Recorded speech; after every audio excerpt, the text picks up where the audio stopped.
little girls should be seen and not heard. Mm, As a leader, I am never going to ask a team member to do something that I wouldn't do or mhm. can't do. So that is how I turn that limited belief into a limitless truth. That's why I'm so passionate Mhm. about training the next generation of women. Yes. There's a difference in being silent and being silenced, right? Be progressive in what you want to do, but don't allow society to tell you when you have to do it and how you do it.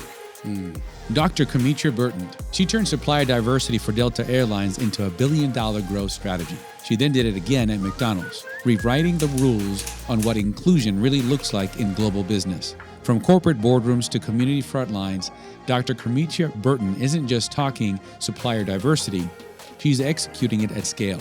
A John Maxwell certified powerhouse and strategic fire starter, she leads with faith, grit, and a 3-word framework that changes lives. Pray, process, paint. Get ready to meet the woman who didn't just fix the system, she eliminated the limited beliefs of minority women in executive positions, all while wearing red lipstick. Here we go. You ready? Dr. Karmetria Burton. So before you were transforming global supply chains and signing 540 suppliers to a DEI pledge, who was Karmetria Burton? And what moment in your early life made you realize you weren't just going to lead, but you were about to change the system? Whoa. Thank you for the opportunity to be here. Such a great question. I've had a lot of moments. I would say one of the moments that really kind of defined my leadership is when I decided to start getting rid of the limited beliefs. Mm. And we all have those beliefs, and those are those things that people tell us that's not true. But even bigger, Rico, the things we tell ourselves that's not true. Oh, preach it. And Yep. so, Preach it. can you hear the choir? Can you hear the Bring choir it. behind me? Bring it. Yes. And so I would say that's when I really changed, when I got out of my head and I turned those limited beliefs into limitless truths. Oh, And we all have those. And I would say that's been a pivotal moment for me, realizing those limited beliefs. okay. I love the limitless truths. Tell me about that and how did you come up with that? Yep. So limited beliefs are things that just aren't true, things that people told us that maybe aren't true, and things that we tell ourselves as untrue. It's Hmm. limited, it limits the way we think. Right. So I said, let's turn these into limitless truths. Okay. So it's a truth that doesn't have boundaries, right? Okay. So you stop the limited belief and you turn it into a limitless truth.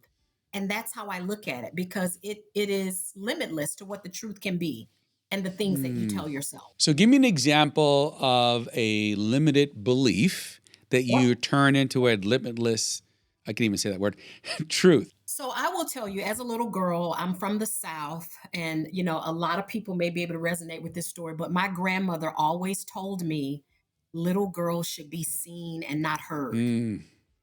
Little girls should be seen and not heard. And I'm like, but wait a minute. You're raising me to realize my voice, when to speak up. And that confused me as a 9-year-old girl, Mm. right? Because my family was really teaching me how to use my voice, but my grandmother would say, little girls should be seen and not heard. And I believe that. And so I was silenced. I stopped speaking out. Little girls should be seen and not heard.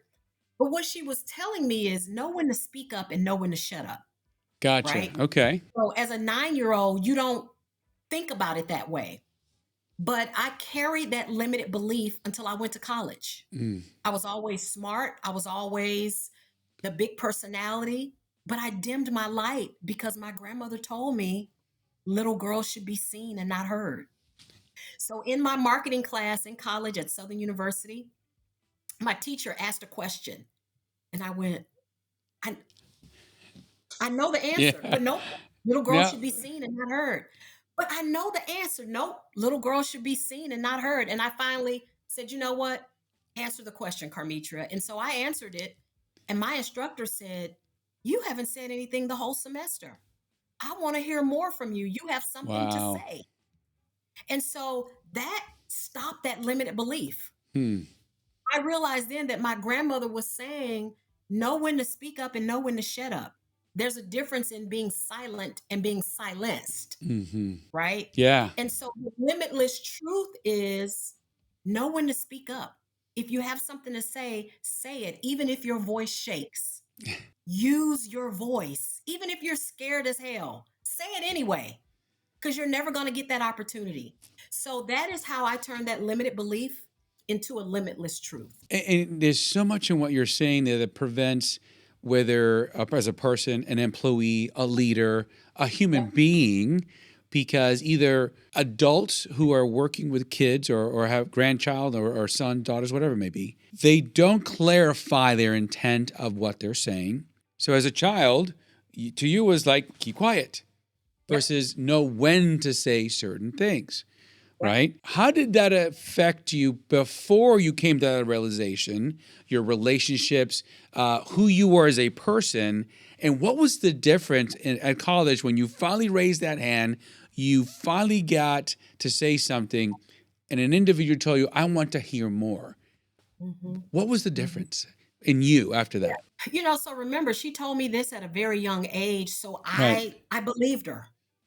Obviously your grandmother would never do anything to hurt you. right, But I think that belief is generational. I think those mm, women, Rico, before me and before my mother, that's what they believed, right, right? right, Seen and not heard. You raise your hmm, children, you keep a clean house, you support your husband, you don't say a lot. right, And so I believe that. So as a little girl, but as I began to become a teenager and I started forming opinions about certain things, I was quiet. I was silenced mm, because I didn't think one, my voice mattered. I didn't think what I said, people would listen or that it had any validity to it. And so when I went to college, I started seeing all these teachers and speakers around me, women that were using their voice. And I said, that's me, but little girls should be seen and not heard. mm. And so I struggle with that. And that's why that moment in my marketing class was pivotal. I was like, forget it. I am shedding this. I want to be heard. And I'm so glad that I did that. I was listening to another podcast you had done, and now I understand when you talked about that your family used to pay you to keep quiet, right?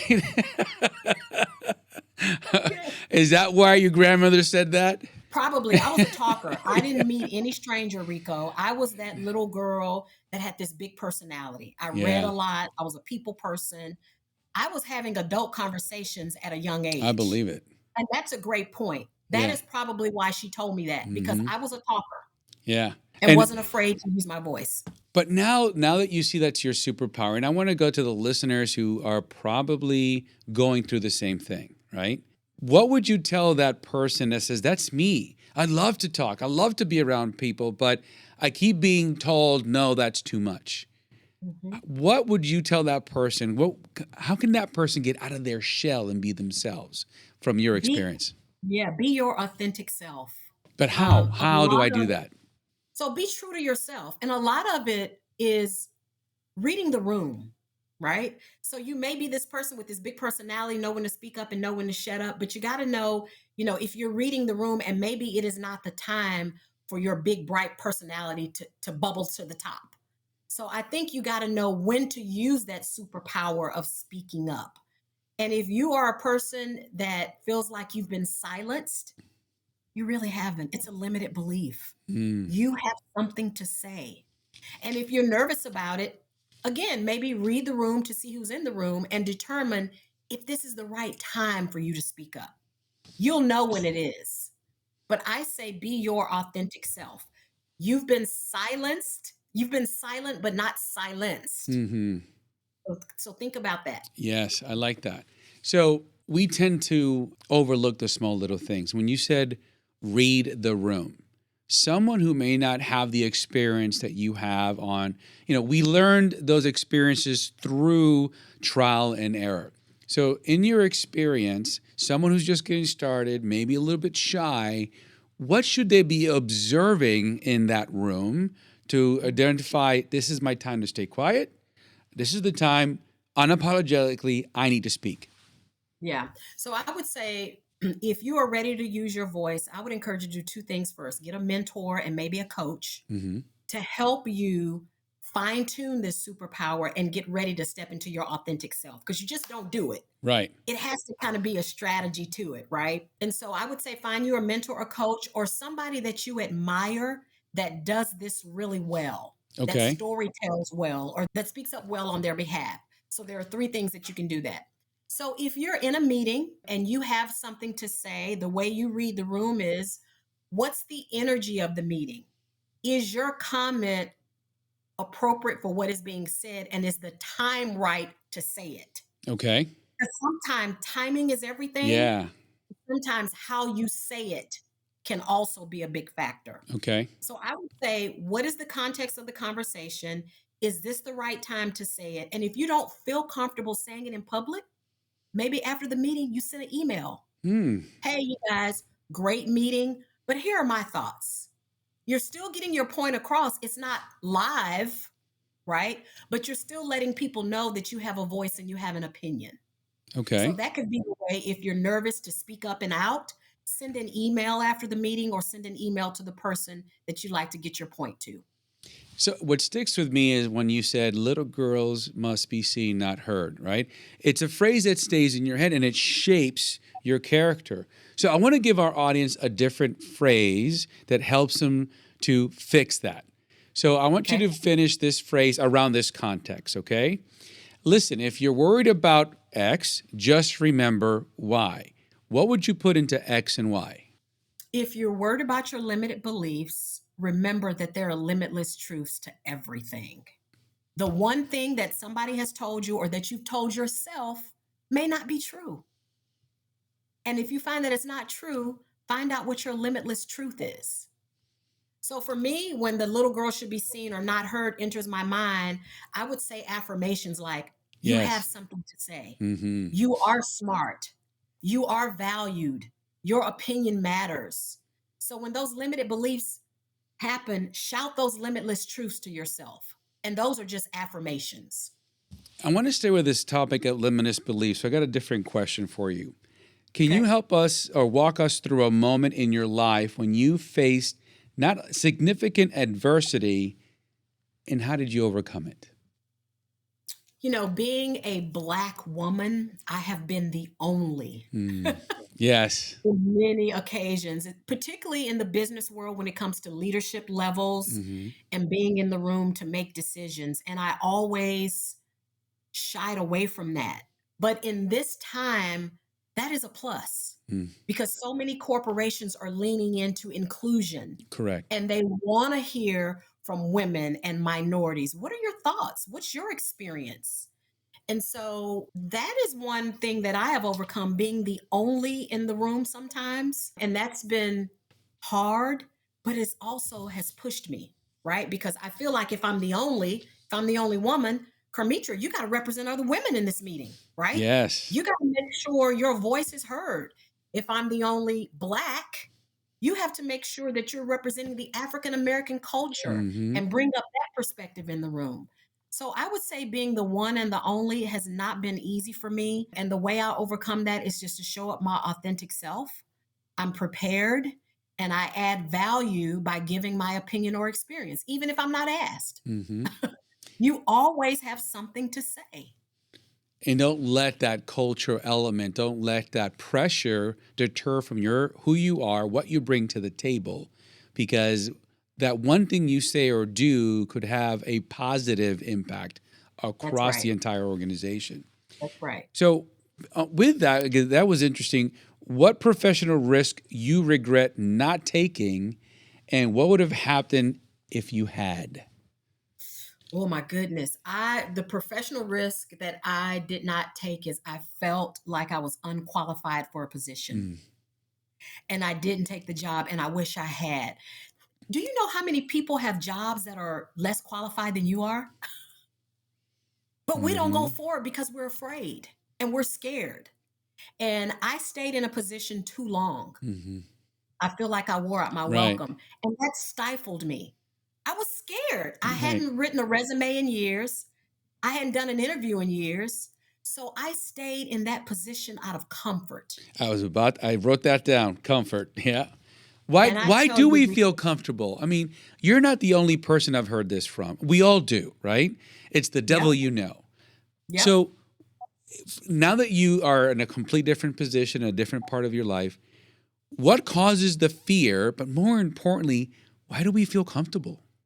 Lack of confidence of Mm, moving forward, complacent. Hey, right. I'm in this job. I can do this job with my eyes closed. Right. I'm Yeah. not ready to be challenged yet. I'm not qualified for the job yet. Lack of confidence and complacency, Mm, period. And I overstayed my welcome in one of my positions way too long. And I feel like if I hadn't, my career would probably be further along than it is. But that's okay because everything in time. yeah. You said that your career would have been different. How so?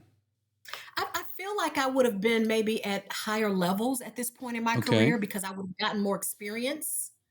But like I said, I overstayed my welcome in one position. So I feel like if I had moved on, I would have gotten more experience, maybe in more industries. I think I would have been at different leadership levels at this point. Right. Yeah. Hmm. I want to give our audience some context of your background and your experience. So imagine that you were at a meeting and someone handed someone you've for the first time you've met a CV of you.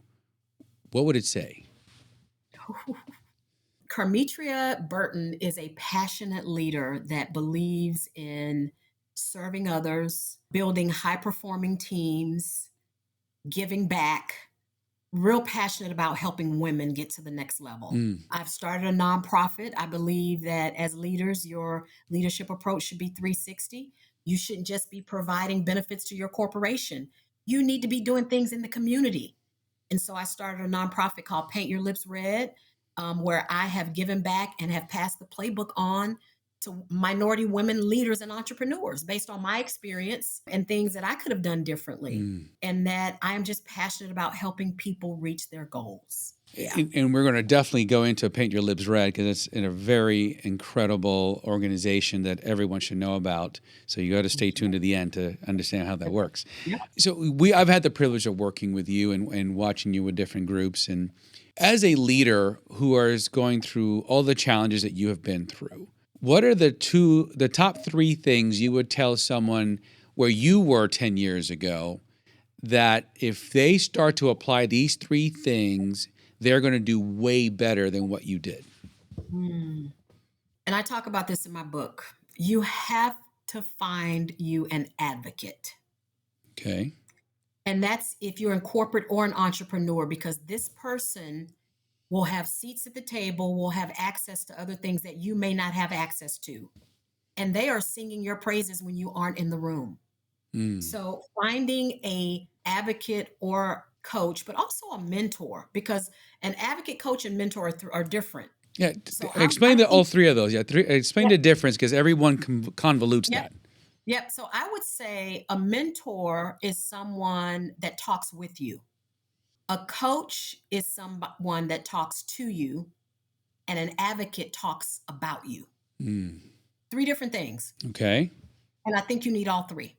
When do you know when you need whom? Yep. So let's talk about a mentor. Okay. Everybody needs a mentor. I don't care where you are in your career and your business. These are people that will give you advice, share their experience with you, introduce you to people, help you network, help you promote your leadership skills or your business. Okay. An advocate is somebody that is co-signing you, right? No. Okay. You Got it. can deliver. I know Karmetria. I know Rico in this space. They are talking about you for that next promotion. They're talking about you to that next client. Mm. They're inviting you to speak at certain things, right? They are advocating for you because they know your work. They are co-signing for you. Mentor. And we talked about a mentor. Yeah. A coach is somebody that, shares with you, shares their life experience, and just helps you with skills as you move, in corporate or in entrepreneurship. So, in what space would you say you have built your career on? Of those three? No, just in general. Oh, You're in supplier diversity, right? That's been mhm. the most of your career. Yep. Why did you choose supplier diversity, and how has that changed since you started? Yeah. So I tell people all the time, this work chose me. I did not choose this How work. so? So I'll make it quick. I told this story on my podcast and when I talked to the CEO of McDonald's. right out of college, I wasn't finding a job. So I went and worked for my dad, Mm-hmm. small business. I didn't want to do that. I didn't go to college for 4 years to work for a small business, right? I wanted to be a corporate executive. Right. For whatever reason, nobody was hiring me. Maybe I wasn't interviewing well. My dad said, I could really use your help and your energy. And I'm like, no, I don't want to work for a small business. And he said, I could use your help. I could use your aptitude. And he said, unfortunately, I can't pay you, but you can come live back home. It was like all my friends were getting these sexy apartments. And here I was back at my parents' house in the basement. Oh, And so I dug deep. I started the business. I created a business plan. I started doing leads and networking and going to events. And there was one client that we needed, and I was able to get a meeting. So we had a meeting with this Fortune 100 company. They loved the presentation. We got the contract. But after the presentation, the lead decision maker came over to me and said, we really like your style and your energy. Come work for us. And I said, I'm on a sales call. I got a job on a sales call. that's when you know you're really good. I think you're right, Rico. So I went home, I told my dad, I said, Dad, hey, I got good news and bad news. The good news is we got the contract. And I said, the bad news is they offered me a job. And he said, really? He said, well, what do you want to do? I said, well, Dad, I've always wanted to get this corporate experience. I want to go and learn and get trained. And he said, you know what? You've done well by me. Go and do it. So after 2 years of running a small business with my dad, I was able to get my foot in the door. So that is how this work chose me. Right. So I was working for a corporation in supply chain. And this is when supply chain started looking for those businesses that were women owned, minority owned, veteran owned. And so now I am on the other side of the table creating opportunities for those businesses. Mm. And so that's why I say this work called me, and I love it.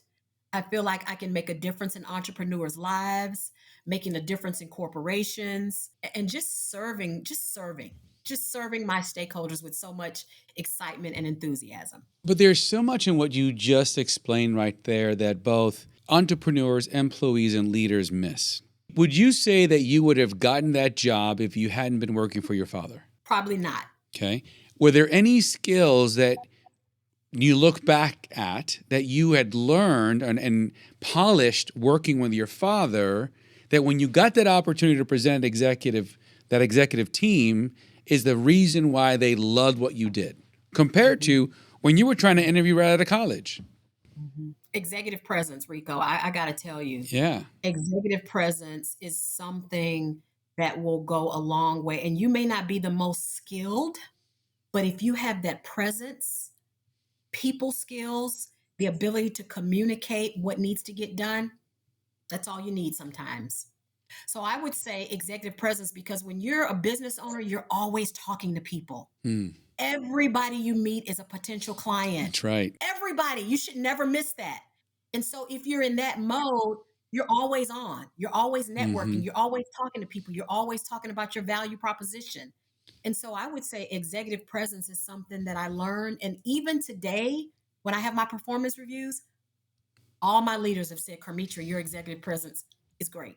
And that's what I want all the employees and young entrepreneurs to realize. Those small opportunities are the things that polish you, that improve you, that prepare you for that opportunity, that bigger opportunity. I think too often we get out of college or we think we should be a lot better and a lot higher than where we should be, but we don't have the reps. We don't have developed that skill yet. So don't shun those small opportunities because you think you're better than. That's right. Because that could be the one thing that prepares you for the big thing. That's right. Right? And that's where mentorship comes in. Exactly. Yes. Yeah. And the other thing I loved is what your father did that I don't think too many leaders do. They want to either hold on to the talent because it makes their life easier, or they're using it as a stepping stone versus saying, yes, you are ready. You should take that opportunity. Great leaders are preparing the next legacy of leadership. That's right. That's right. Right? You shouldn't be afraid if they're going to take my job. Well, then you're not doing your own job, right? And that's why mentorship is so important. Exactly. Karmetria wouldn't always be here. Right. So that's why I'm so passionate Mm-hmm. about training the next generation of women. Yes. But Yes. that's a great point you make. You're right. Yeah, we have to let good leaders flourish. Mm-hmm. And believe it or not, when you do that, I get not a lot, but I have people come back to me and say, thank you. It's Yes. the best feeling in the world. When they say, Karmetria, that one piece of advice you gave me got here. Or Mm-hmm. Karmetria, you remember that time when you said, and that just makes my heart flutter because you made a Yes, difference. that's what it should be like. I remember when I Right. got out of the military, my father had a parking lot striping, pressure washing, and interior plant design business. He had retired from IBM and needed help. I didn't want to do this job. It's 3 o'clock in the morning. It is a hard, I got done out of the military. I wanted to relax, but I helped him. In 3 years, we built that from a small mom and pop through all of Georgia, Texas, Florida businesses.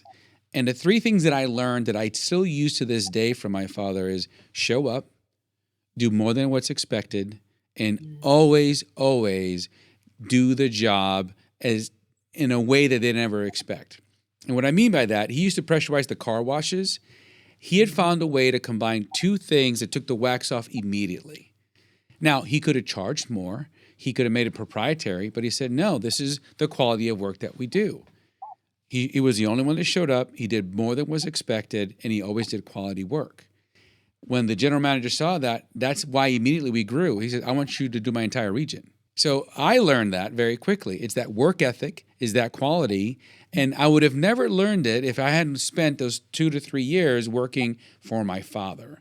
Now, so if you're listening right now and you're right out of college or you're an entrepreneur or you're looking at your 9 to 5 as a paycheck wondering, I should be doing better than this, take a step back. Find a mentor, find a coach, find an advocate, but look for those little opportunities that helps you improve this skill set you're going to need when you reach that level. Right. So I think Right. that is a very good point right there. If you had to lead a team without using your title, your resume, or your voice, how would you do it? Leading a team, you have the best questions, Rico. They're always so thought provoking.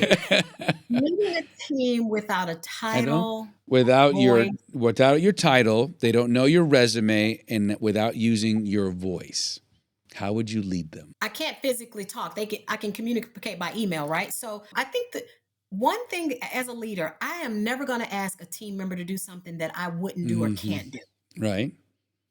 Right. So as a leader, I think it's important you lead by example. You do the work. Don't be afraid to get your hands Hmm. dirty. If you are a timely leader and you want your team to turn certain things in on time, you need to show that as well. Exactly. So I would lead by example. Hmm. The other thing is, as a leader, it's important that your values shine through. What's important to you? What do you really care about? Right? Your team should know that. They should know that. So I think that's how I would lead by example. Okay. And so I want to Yep. go down a little bit more of that path. Sure, What are that's the great. top 3 myths, whatever myths that most people have around leadership that you can And we, dispel right now because you've yep. been there? Ooh, that's a great question. Yep.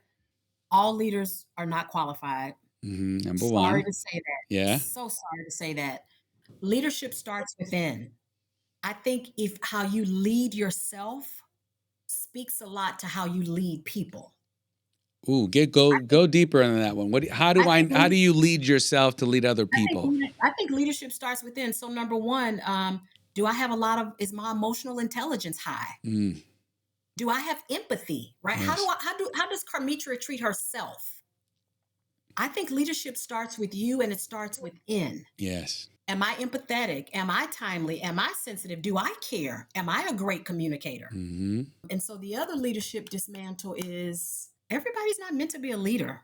I look at people because they do well at the job, they get promoted to lead teams, and that's not always a good strategy. Because just because you can do the job well doesn't mean you can lead people. Correct. And I think that is a misconception that so many people have. And leaders, they need training. That's right. It gets back to coaching and mentoring, right? So just because you may have the technical expertise, don't mean you can lead people. That's a different skill set. Now, you and I met because there were some challenges that you were having with your team. Yep. Yep. And one of the things that we did is that we used behavior analytics to give you some data, some insight. Because I think, and I've been in the same situation, you have an emotional reaction or an emotional bias to both the person and the situation. How did that science help you to make better decisions? Oh my goodness. The data led me big time. And you can't dispute the data. You can, but why would you? Right. So that science, it was really helpful as you helped me kind of navigate through some of Mhm. those personality changes with my team. The data was lead with data leaders. I'm one of those Yeah. people that use data to lead with, and it was really, really helpful. And as data and technology starts to advance, how is you've worked with a previous and now another large organization. How is those analytics helping you navigate both the culture and the talent that you have to lead? Yeah, the data doesn't lie, right? So when you look at the culture of any corporation, I would tell anybody, if you're looking to go work for a company, make sure you understand their culture and see if it fits your values. That is so important. I always say people don't leave companies, people leave leaders. Hmm. I believe that. Yeah. People quit because they're leaders. But the data is so important. And I think the way you can use the data is you look at retention. Yeah. People are going, how long are they staying? You look at the data of women, you Hmm. look at the data of minorities.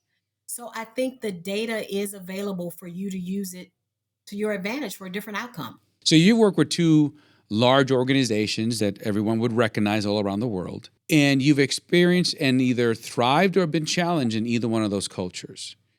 How do you navigate those cultures and make sure that you can thrive in that culture? Let me be clear, I have never been shy about this.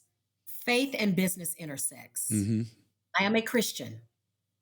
I show up at my corporate job in prayer. I am a firm believer when I bring my beliefs to me in the workplace that helps positive outcomes or can help keep you centered. Right. So I believe in showing up as a faith led leader. That has helped me thrive when I have to make hard decisions, when I have important meetings that maybe I'm not confident with my message. I pray about it. Mm. I turn it over to a higher power. I always make sure I pray about it and I prepare. And that's it. And so you can do, right? So that is really has what made me thrive. It's not a secret science to it. Yeah, exactly. It is my faith that has really sustained me through all these years in corporate America. So I want to shift a little bit more now to where your passion lies, not just women in business, but you have been passionate about the minority and the small business owner. Mhm. And as the things that are really changing in today's economy, what advice do you have for that small business owner, that entrepreneur, that minority business owner on what they should be doing right now that you're seeing corporations doing that is going to help them to thrive in 2025? Yeah. First of all, if you're a small business owner, stay the course. Hmm. Entrepreneurship is economic freedom. It creates legacy. So I am so proud of all entrepreneurs. Stay the course if you can.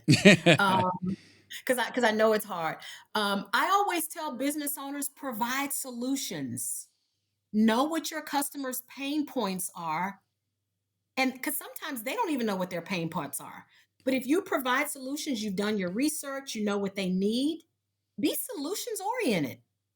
Tell them something that they need that they don't know they need it yet. You're right, exactly. I just spoke Because to you've done the research. there you go. You're forward thinking. You look at trends and analysis. Tell them what they need, and they don't even know they need it yet. So be a solutions oriented entrepreneur. That is so clear. But what I find is that people are trying to provide solutions they assume their market needs. I just spoke Okay. to one of the top advertisers in the nation, and what he told me was go out and understand your target market's pain. What are they saying? What are they researching?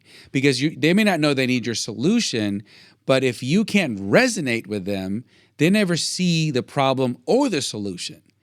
So don't speak in what you assume. Go to them so you can speak in a manner that resonates with them. That's right. That's right? right. Remember we talked about knowing the audience, Yes. reading the Yeah, room? And I think exactly. it's okay to interview a potential Mm, client or interview them or do their research. You're right. yes. But you definitely need to get their voice as you provide the solution. Okay. Now, you are working with McDonald's right now and helping small businesses and diverse and inclusion. And that's when I opened up with that you had 540 suppliers signed to a DEI pledge. Tell me a little bit Yeah. more about that and why was that important for the Yeah. organization? So that was work that I started when I first came on to McDonald's, and we talked about this whole value system. And so when I started about 4 years ago, DEI, we had just come off of George Floyd. We were looking to rebrand DEI, and we wanted not only those small businesses that were diverse owned, but we wanted all suppliers to commit to a DEI strategy. Okay. And so my plan was, okay, supplier, I want to see your DEI plan. And that was called Mutual Commitment to Diversity, Equity, and Inclusion. McDonald's, we want to use our brand and scale for good. Mm-hmm. 30 million customers, so many restaurants. We're a global brand. So we could use major influence by using our scale. Right. And so Exactly. we said, okay, suppliers, diversity, equity, and inclusion is important to us. We need to make sure it's important to you. If it is, we want you to sign this pledge. And if it's not important to you yet, we can help you get there. So when a supplier signs the pledge, it opened them up to get resources and learning from not only McDonald's, Mm. but other subject matter experts. Because we wanted to bring our supplier community along in this journey. No one would be left behind in DE&I. And Gotcha. so that was our mutual commitment to diversity, equity, and inclusion. And actually, that increased, Rico. We had over 650 suppliers. Wow. And so, what lessons can minority business and small businesses take from some of the practices like a McDonald's that they can start implementing into their culture to help them to be successful? Yeah. So I think you said it. Make sure your workforce is diverse. Women, minorities, do you have mentoring program to help with that minority talent? Make sure your values in a small business is loud and clear. You'd be surprised. I've talked to several small businesses. They don't have a mission, vision, or values. Right. Why not? And they say to me, I'm a small business, but you're a business. I don't care how small you are, you're a business. So when you have your mission, vision, and values, that's the personality of your business. That That's right. needs to be defined. So make sure as a small business you have that in place, mission, vision, and values. That is so important. And then strategies, right? To DEI or whatever it is, make sure you have, you know who your stakeholders are and that you have comms plans as you think about socializing your business with corporations and other stakeholders. So those are some of the things those are ways I would advise small businesses in this market in 2025. What you're saying is so critical because we run into this a lot. Tell our audience the difference between a mission, a vision, and a value. Well, let's talk about values. So the values are who you are and what you believe in. What drives you, right? What's important to you? What speaks to you and what's important? So your mission is, what do you want to get accomplished? And then your vision is, what's long term? What's long term for the company? So that's mission, vision, and values. And you can study large corporations to see how they set theirs to help you as a business owner set yours. Mm-hmm. And that's important. Right now, even large organizations, when we're working with them, they are struggling to hire the right people because they're hiring for skill, which is transactional, versus aligning to their values. Why? They haven't defined not the values that you see on the wall, but what are the behaviors that reflect those values? Because Yeah, now you can hire for people who are aligned to those values. that's And right. that's really important. Don't just say, our values are A, B, C, and D. How are you living them? How do they manifest themselves in the business? Because that is who you are, the character, the integrity, and how other people are going to relate with you. And so that's really critical on there. So I have Great point. another Rico question for you. Yes. Here we go. You ready? Hmm. What is one lesson the corporate world still hasn't learned from women, minority, or Black women in business? Hey, I'm a Black woman. Black women deserve more. I feel like there are still maybe stereotypes. I've been in situations Mm-hmm. where, we've had two good candidates, one Black and one white, and a difference was made. And Mm-hmm. I just could not sit there and let that decision be made without saying anything. And not that I was taking up for the Black person, but as a leader, you got to do the right thing. Mm-hmm. Be ethical, right? I would say Black women deserve more. In 2020, Rico, I don't have the number, but Black women left corporate America by leaps and bounds to go and start their own Yep. business. The fastest growing segment in small businesses. Yes, there's a term, I know you've heard of it, quiet quitting. Yep. So many Black people have been not promoted, overlooked, underserved. And I think they just said, you know what? I'm out of here. I'm going to go start my own business because if I can give this corporation 80 hours a week, I can give myself 80 hours a Right. week. Exactly. So I would say Black women deserve more. Black women are qualified and capable, but I don't think we're given that access to be shown that. Mm. You asked me a very good question earlier. Would I have known about that job if I wasn't in a sales call? Probably not. That's access. Correct. That's access. And if you have access like that, my goodness, you would find out about opportunities not only from an access standpoint, but you're qualified. So I think Black women deserve more and we should be given more opportunities. And I want to say this as well is that something to go, what you said earlier, from understanding the difference between what your grandmother said and what that marketing person can call it. Don't be afraid to speak up, develop your skills. When you have that confidence, you know you deserve more. So go out and Yep, get it, right? Don't that's be right. afraid. Because I do speak with a lot of minority, especially women in business. They have every qualification, the ability, they're the very best.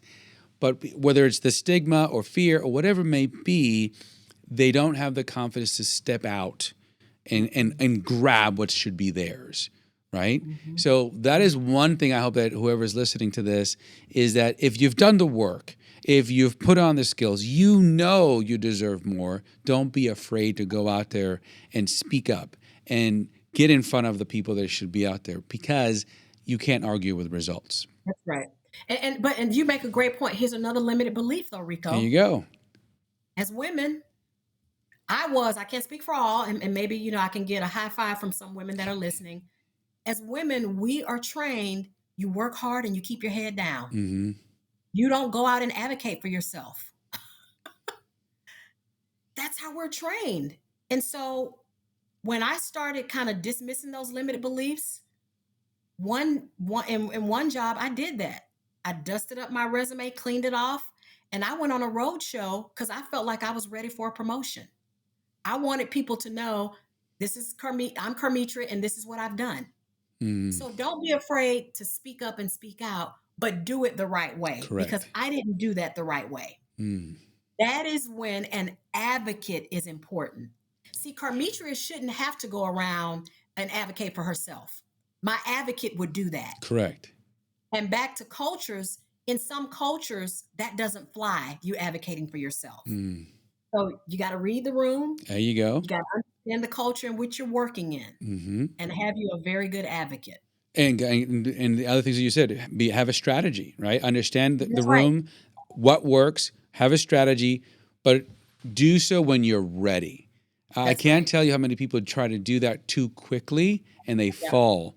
And That's you right. now ruin the reputation of your advocate, right? So make sure you're doing your homework that you can validate, I am ready, I have the results. Because one of the things you That's did right. have in your resume is look what I've accomplished, is that you were Yep. being overlooked for that.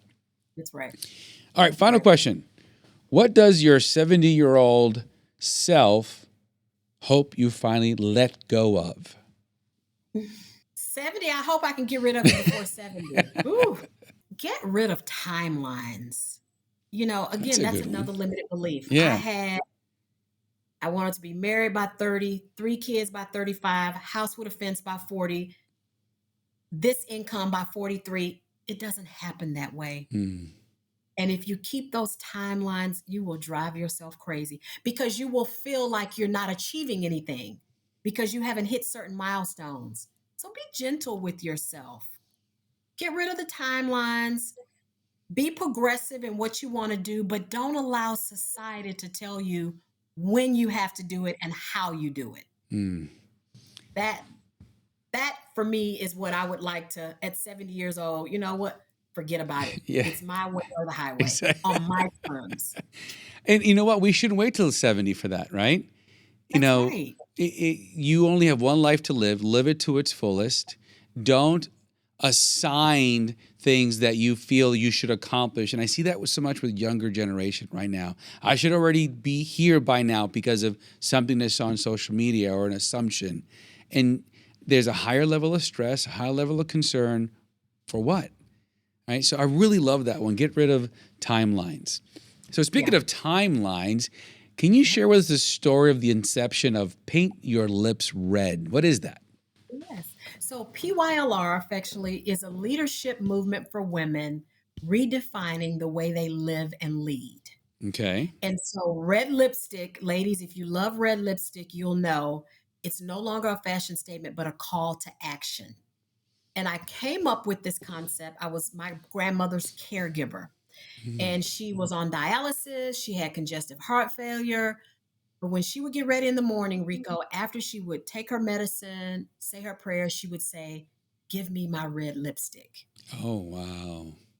I never knew, maybe she was trying to be cute for the day. But when I sat with it, that was her cape for the day. Mm. She was tired, she was scared, but my red lip is going to get me through. Mm-hmm. I have 4 doctor's appointments today, but my red lipstick is going to get me through. So, ladies, red lipstick now, it's a call to action to be fierce, fearless, and also feminine. Because as women, climb the corporate ladder or increase their business, they're losing the femininity. Mm. Ladies, your feminine power is so important. And believe it or not, men still appreciate women leaders that are feminine. Yes, And absolutely. so my red lipstick is my femininity. Mm. I'm a woman, I'm a leader, but I'm still feminine. I want to be a feminine leader. So, ladies, that's the whole premise for PYLR, Paint Your Lips Red. It's not a fashion statement, it's a call to action to be more fierce, fearless, and feminine. And I'm getting ready for my annual luncheon on May 18th. It's this year, it's Hats Off to Women. It's a day of sisterhood, empowerment, promoting your business, and networking. I had your website up, and I'll make sure we'll share all the links to that. So if we're attending, give us a little bit of a snapshot as to what are they going to receive and why should they be there? Yep. So if you are looking to, the other thing, May is mental health awareness Mm-hmm. month.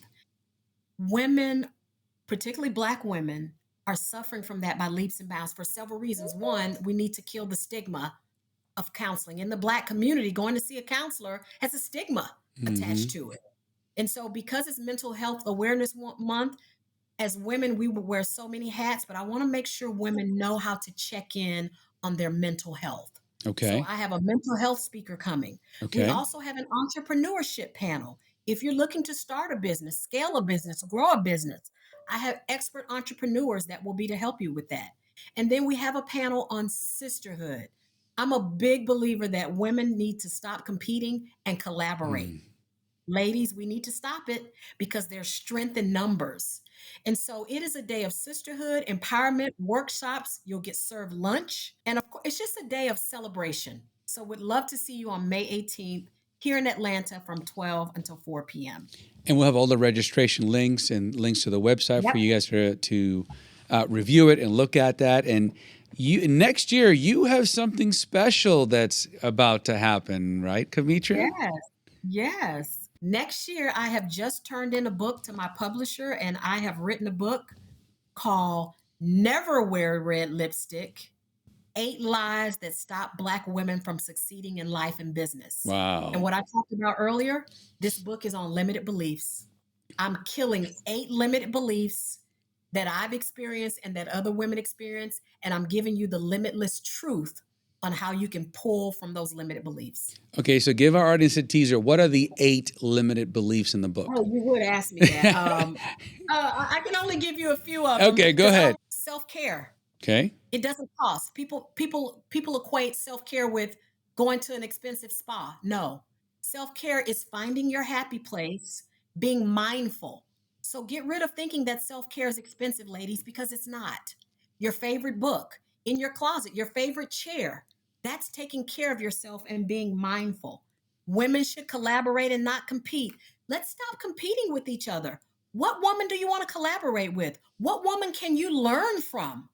Call her. Let her know you admire her and you want to work better together. There is strength in numbers. The other one is be optimistic about your life. Sometimes we come to the table with so much baggage and Change. pain. Be optimistic about what's next for you. And then one of the other beliefs is there is a place for faith in business. I Mm, tell women all the time, there's a place for faith in business. Your faith should not be separate from your business. They are aligned. very nice. I can't wait to read that book. Thank you. I'm excited. So as we close, and well, the great, amazing conversation, and again, thank you for your wisdom and insight. I know it's going to inspire so many of our listeners. I love that raw passion that you have, and yet you leave everything out there. So I really, really appreciate that. Thank you. For someone who comes across this podcast, sees the title, and maybe we have 5 seconds to get their attention, what would you tell that person who's now looking at you why they should stay and listen to this podcast? What are they going to get out of it? Stay and listen to this podcast. We are talking about limited beliefs and so many other things that can help you grow as a leader and an entrepreneur. There are so many resources out there. Push past the things that are just not true. Push past the things that you've told yourself that are not true. Push past the things that maybe you grew up with that are holding you back. They're not true. And if you feel like you need to seek help, get counseling, kill the stigma, go talk to somebody to get you those tools because those limited beliefs can really stop you from meeting your fullest potential. And as women leaders, we need all hands on deck and all women to be prepared to show up as good leaders. You're the perfect person for this because I want to start a new tradition to end the show. Okay. So Okay. this is, we have WTF, what's the fix? So here's the what's the fix phrase. I want you to complete it. All right. A lot of people don't know this, but around limited beliefs, whatever it may be. Yeah. A lot of people don't know this, but limited beliefs exist in you. You may be calling them something else, but what is that thing that you have told yourself for years that's just not true? Or what has somebody else told you that's not true? Make sure you're calling it the right thing and turn it into a limitless truth. Excellent. All right. So we end this show with a question that our previous guest left for you to answer. Okay. What belief do you have today that you did not have 10 years ago? I need to think about that, but I'm just going to say this one. I think women are better leaders. Okay. We're intuitive. We're Right. empathetic. I think women, I'm not taking anything from men, but I do think, let me say it like this, women lead differently. There we go. Okay. Women lead differently. Not saying it's better or worse, but they lead differently. And you need to embrace that, right? Okay. Don't try to lead like other people. Adopt your own style and run with it. So when you say that women lead differently, how do they lead differently? I think women are more empathetic. Mm-hmm. I mean, men are too. I think women tend to be better storytellers. Yeah. That's just my opinion. Yeah. So those are some things that I've Sure. observed with women leaders. It's been my experience that women leaders are also more intuitive in That's the what I group. would, yeah, Yeah. Okay. yeah, great point. So now it's your turn. What question would you like to leave for our next guest to answer? What is your leadership legacy? What do you want to be Oh, known for? I like that. Karmetria, as always, it is such a joy to not only speak with you, but see you and hear your Right. thoughts. I always leave energized after a conversation with you. So thank you so much for sharing your wisdom, your insight, your passion. Please, everyone, take a look at the bottom and look at all the links to connect. Any other way that people can connect with you, Karmetria? I'm on Instagram at Dr. Karmetria B. I'm on Facebook at Karmetria Burton. I'm on LinkedIn at Karmetria Burton. My website is www.paintyourlipsred.com. You can follow me all there, and I will be letting you know when my next book is launched or other events that I may be having. And I'm going to also add a link there for anyone who wants to pre-register for your book before it comes out. Okay. So that way, when your book comes out, we can have you back, and everyone who's on that list, she's going to kill me for this, will probably get an autographed book if you're on that list. Let's all right? do it. I like that. Let's Perfect. So we'll have a pre-sale or pre-registration if you want Karmetria's book before it comes out, and only those on our list during our interview when it comes out will get an autographed copy. I love that. I look forward to that. Dr. Karmetria, thank you so much. Enjoy your day. Thank you for being here. You too. And for everybody else, we'll see you next time. See you soon. Bye-bye.